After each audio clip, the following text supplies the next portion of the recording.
Internet news with no filter. Welcome to News Sesh. Hey everybody, welcome back. Today we're diving into a really important topic. This story isn't over. There's been a major update. But before we get to the sweet ending, let's rewind. Let's recap how a single pastry review spiraled into one of the most heated influencer versus small business dramas TikTok has ever seen. This is Pastrygate, the Glamorama and JL Patisserie saga, from review to rebuttal to redemption. It all started in early October 2025 in sunny Scottsdale, Arizona. A small artisan bakery, JL Patisserie, known for its delicate croissants and European-style pastries, suddenly became the epicenter of a digital firestorm. On the other side of the screen, a TikTok creator known as Glamorama, real name Aurora Griffo, a food influencer celebrated for her brutally honest, no-filter reviews.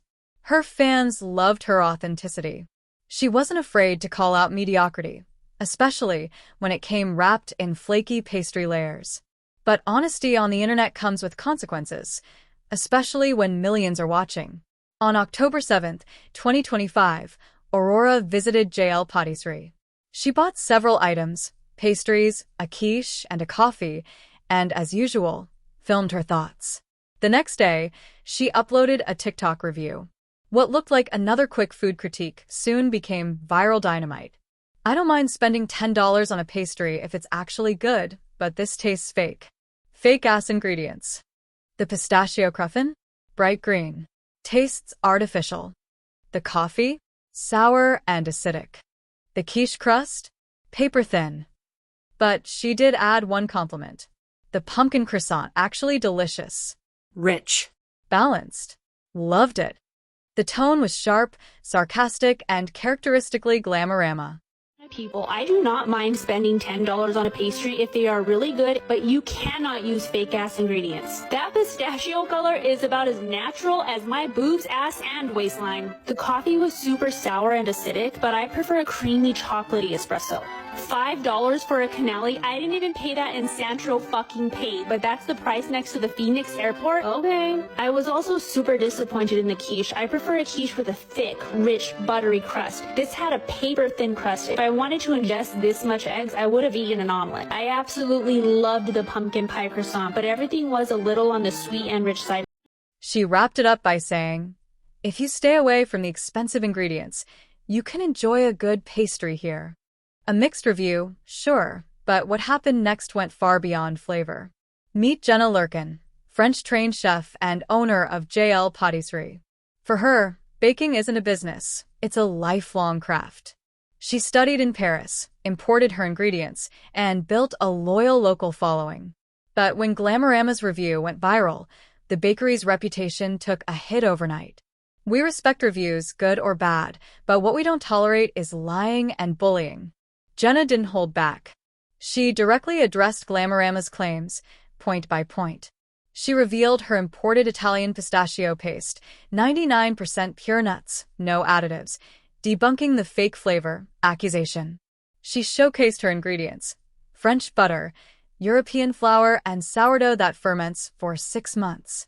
Then came the bombshell. Jenna claimed that Glamorama had previously reached out asking for a collaboration, essentially free pastries in exchange for exposure. When JL Patisserie declined, Glamorama still came, but Jenna implied the negative review was retaliation. That line hit hard. The internet quickly divided. Was this a case of influencer entitlement or a small business fighting back? So we recently had an influencer reach out to us and asked to do a collaboration, and we respectfully declined because it was not in our budget right now. Then she essentially tried to blackmail us by saying if we offered the food for free, she would then write a good review about us. I told her we'd think about it, but she still came in the next day. And although we hadn't agreed to collab with her, we recognized her when she came in, and we still were very accommodating and offered her extra drinks. So we totally respect a bad review. But what we don't like is lying and bullying. The first thing she said was that our pistachio was so faked. Fun fact, we have right here our pistachio paste that is 100% pistachios from Italy. All of our flours that we use in our product, the farine de blé, épeautre, gruyère rouge, all comes on a pallet from Europe. And also, this is our panettone flour, straight from Italy. It's written entirely in Italian. Not bad for close to the airport bakery. Beyond the fact that we spend 10 times the amount of money to buy the ingredients, the most valuable part of our product is the time we spend to make them. From our sourdough starter to our dough, every single thing is handmade from scratch. To make this, we spent 6 months to learn it, how to feed it, know how to work with it. And it only likes the flour from Italy. And this isn't just about me. This specific influencer has gone to many different local restaurants and bullied them. The problem is if the next generation is influenced by her to believe it's okay to bully and disrespect the food industry. We like working with influencers, but acting like the working class is beneath you and promoting this kind of message on social media and bribing us for free stuff is not really something we support. My biggest pride in what I've built here isn't just how I source my ingredients, but it's having found the people to be in my team that wake up every day and that care about what we do, our processes, and that work really, really hard to do this. And most of all, thank you to our customers, sincerely, because it's thanks to you that since day one, I get to live my dream of having a bakery. And thanks to your support, I've been able to continue to be as true to my art. Within hours, the clip exploded. TikTok, Instagram, even Reddit, everyone had an opinion. Some called Jenna a hero, praising her for defending small businesses against influencer pressure. Others accused Glamorama of abusing her platform for clout. Meanwhile, fans of Aurora argued that she was just being honest, and that small businesses must accept criticism if they seek exposure online. Amid the chaos, JL Patisserie saw an unexpected boom. Customers lined up outside, eager to support the bakery.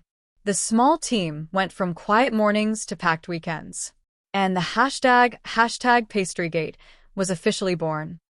Pastrygate made national news. Glamorama's followers split. Some stayed loyal. Others accused her of crossing a line. Meanwhile, JL Patisserie thrived. Their social media gained tens of thousands of new followers and lines wrapped around the block. The irony? A negative review became the bakery's best advertisement. Aurora later posted an apology, saying she regretted implying fake ingredients without proof. She said she never meant to harm the bakery, only to share her experience honestly.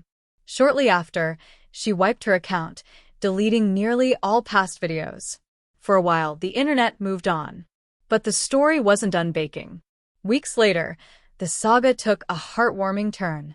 People began traveling to JL Patisserie, not to gossip, but to support. TikTokers started filming their own reviews, this time filled with positivity. Hashtags like hashtag pastry redemption, hashtag support small business, and hashtag Pastrygate who began trending. What started as backlash turned into a community-driven movement celebrating craftsmanship and kindness. It was never about winning. I just wanted people to see our truth and taste it for themselves. The internet can burn reputations overnight, but it can also rebuild them.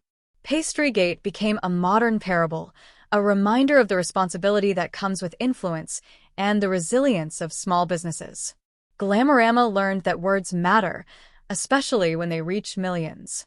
Jenna learned that speaking up can be risky, but sometimes integrity is worth the heat. And for the rest of us, maybe the next time we hit post, we remember that behind every review, good or bad, there's a human being on the other side. The story that began with bitterness ended with sweetness. Today, JL Patisserie is thriving, not because of controversy, but because people came to taste and found truth in every bite. As for Glamorama, her future online remains uncertain, but one thing's clear. The internet loves a comeback story, especially when it's glazed with grace. And that's a wrap, guys. Like if you did, subscribe for more fun. See ya!